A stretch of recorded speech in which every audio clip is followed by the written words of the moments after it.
Retour du foot de club, occasion parfaite de tenter un prono sur Unibet. 100 € remboursés sur votre premier pari grâce au lien en description. Conditions pour jouer en bas de l'écran. Your favorite player?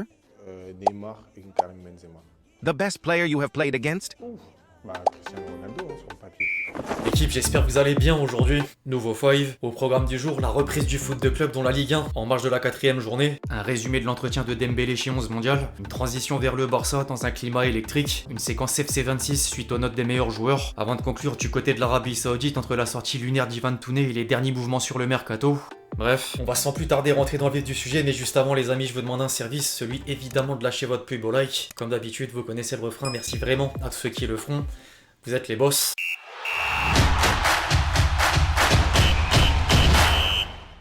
Près de 2 semaines plus tard, les championnats sont enfin de retour. Ce week-end va d'ailleurs offrir pas mal de spectacles entre les derbys de Manchester et d'Italie, mais également des matchs à suivre comme en France avec PSG Lens. Le champion d'Europe est toujours favori, mais Luis Enrique doit gérer les absences de Désiré Doué et Dembélé, tous deux forfaits un mois au minimum suite à leur blessure lors de la trêve internationale, alors que Barcola sera sans doute préservé en vue du premier rendez-vous en Ligue des Champions mercredi. L'entraîneur parisien devrait aligner un trio offensif Kanguini, Gonzalo Ramos, Kvaratskhelia. En tant que supporter lensois, j'ai un peu d'espoir même si l'écart est important entre les deux équipes. Le Racing est souvent sorti perdant du Parc des Princes, mais il y a la place selon moi pour repartir avec le point du nul. Au passage, si certains veulent placer un prono pour la reprise du foot de club, les amis, rendez-vous sur Unibet.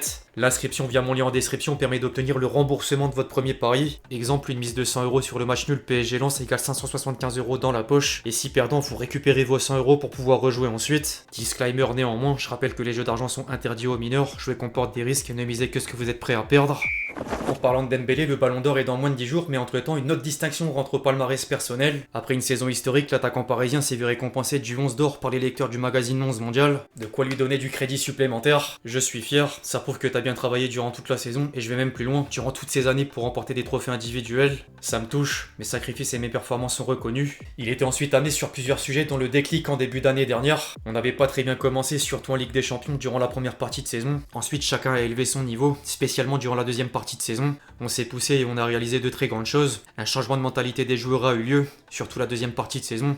Voilà mon explication. Par contre, impossible d'avoir atteint les sommets sans passer par différentes étapes auparavant. Je fais une bonne carrière, j'ai beaucoup appris, surtout durant mes années à l'étranger. C'est ça une carrière de footballeur, y a pas que des beaux moments. J'ai connu des moments compliqués, mais ça m'a beaucoup aidé à me construire en tant que joueur sur le terrain, mais surtout en tant qu'homme. Je suis content de tout ce que j'ai vécu jusqu'à maintenant. J'ai que 28 ans, mais si je dois te faire un bilan à l'instant T, je peux te dire que je suis heureux et fier de mon parcours. J'espère que ça va continuer comme ça pour moi, car je suis sur une bonne base et tout se passe bien. En dehors du parcours, Dembélé revenait sur la faculté d'effectuer des efforts défensifs. C'est le coach, c'est l'entraîneur qui me demande de pas laisser le temps aux défenseurs ou aux gardiens de manœuvrer, d'avoir le temps de penser. Je suis constamment en alerte, surtout quand on n'a pas le ballon, même si la plupart du temps on a le ballon. Bon, y a pas que moi qui presse, mes partenaires aussi m'aident beaucoup. Si je fais le pressing tout seul, je suis mort. Là, on parle de moi car je suis l'attaquant, je suis le premier à faire le pressing, mais vraiment toute l'équipe contribue à ce travail. C'est quelque chose d'important, surtout avec notre style de jeu. Durant la finale de Ligue des Champions, j'ai énormément couru. Ça a aussi fait la différence. C'est bien, on va continuer sur cette voie. La progression individuelle vient en partie de Luis Enrique.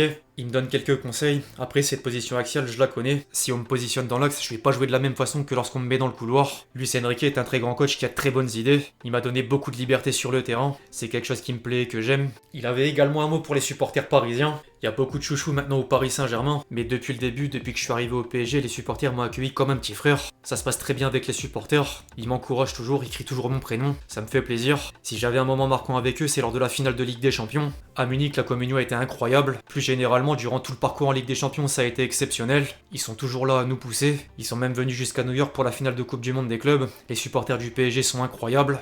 Outre le PSG, Dembélé a voulu rejeter l'idée que les joueurs capables de changer un match sur une inspiration sont de moins en moins présents. Il va toujours y avoir des joueurs frissons dans le football. Parfois, les gens disent pas toujours la vérité. Ils peuvent se tromper ou raconter n'importe quoi. Il y aura toujours des joueurs de frissons dans le football et partout dans le monde. Il y a juste à regarder la télévision. Il y a des jeunes talents qui sortent de partout. Aucun souci à se faire pour l'avenir du football. Le débat est légitime, d'autant plus que les avis divergent selon les générations. Mercredi, un certain Javier Pastore tenait justement un discours contraire dans les colonnes de l'équipe. Les jeunes savent plus assez dribbler. Avec mon PSG, on improvisait tout le temps. C'était pas une touche, on décale sur les côtés et on attaque. On n'avait pas de position fixée, on avait la gestion de Laurent Blanc, de Carlo Ancelotti qui nous demandait de défendre d'une certaine manière, mais après il nous laissait une liberté de faire qu'on trouve difficilement aujourd'hui. On voit des équipes comme celle de Guardiola, d'Arteta, de Luis Enrique qui l'ont encore, mais tout est quand même très précis. J'avoue que les purs magiciens sont beaucoup plus rares qu'à une époque.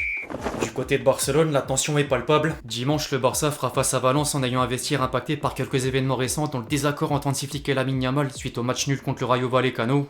L'entraîneur allemand a ciblé un problème d'ego avant d'être repris par la pépite de 18 ans en plein rassemblement de l'Espagne. Chacun pense ce qu'il veut. Après un match nul, on est en colère. Au final, faut gagner. Mais je pense pas que ça ait quoi que ce soit à voir. Nous avons obtenu 7 points sur 9 dans des stades très difficiles, ce que les gens prennent pas en compte. Nous avons pas encore joué chez nous, seulement à l'extérieur. C'est simplement que c'était pas notre match. Nous n'avions pas commencé avec la même intensité que celle avec laquelle nous avons terminé. Vous avez raison, nous avons commis beaucoup d'erreurs, mais ça peut arriver. Faut retrouver notre niveau le plus vite possible et être prêt pour le prochain match. Lamine Yamal est néanmoins sous le feu des critiques. Plusieurs médias espagnols lui ont reproché certains comportements jusqu'à dire qu'il est le problème d'ego du Barça, pour reprendre les mots d'un consultant del Chiringuito. La célèbre émission révèle d'une autre part que 2 joueurs barcelonais ont failli en venir aux mains au cours de l'été. Un premier incident s'est déroulé en tournée asiatique où Fermín López et Gavi ont eu une violente altercation. Quelques jours plus tard, nouvel épisode au centre d'entraînement du Barça quand les deux hommes ont échangé des insultes avant d'être séparés pour éviter une bagarre. Hansi Flick est ensuite intervenu pour calmer tout le monde, mais l'atmosphère serait toujours tendue chez les Blaugrana.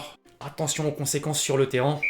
Petite question les amis, est-ce que vous allez acheter FC 26 ? Je parle comme l'ancien youtubeur FIFA que j'étais. Plus sérieusement, eSport a sorti les notes des meilleurs joueurs du jeu et pourquoi pas les voir ensemble en signe du bon vieux temps. Du coup, Salah, Mbappé 91 de général, Dembélé, Rodri, Van Dijk, Bellingham, Haaland 90, Rafinha, Lamine Yamal, Hakimi, Vitinha, Donnarumma, Pedri, Kimmich, Alisson, Kane, Valverde, Vinicius, Wirtz, Courtois 89 et Lewandowski, Martinez, Isaac, Musiala, Gabriel, Saka 88. Au PSG, en dehors des 3 déjà vus, Kvaratskhelia, Marquinhos 87, Nuno Mendes, Pacho 86, Désiré Doué, Fabian Ruiz, Joao Neves 85, Barcola 84, Lucas Chevalier 83, Liverpool, McAllister 87, Konaté 86, Frimpong, Ekitike, Szoboszlai 83, Arsenal, Gabriel 88, Rice, Saliba, Odegaard, Gyökeres 87, Manchester City, Reijnders 86, Foden 85, Marmouche 84, Cherki 81, Doku 80, le Bayern dans le top 5, Olysée 86, le Barça dans le top 6, Koundé 87, le Real Madrid, Alexander Arnold 86, Huijsen 82, Camavinga 83, Tchouaméni 84, Rodrigo 85, Hendrik Mastantuono 77, au rayon des championnats exotiques, la MLS, Messi 86, Son 85, Depol 84, Müller, Sergio Busquets 80, Yoris Bamba 77.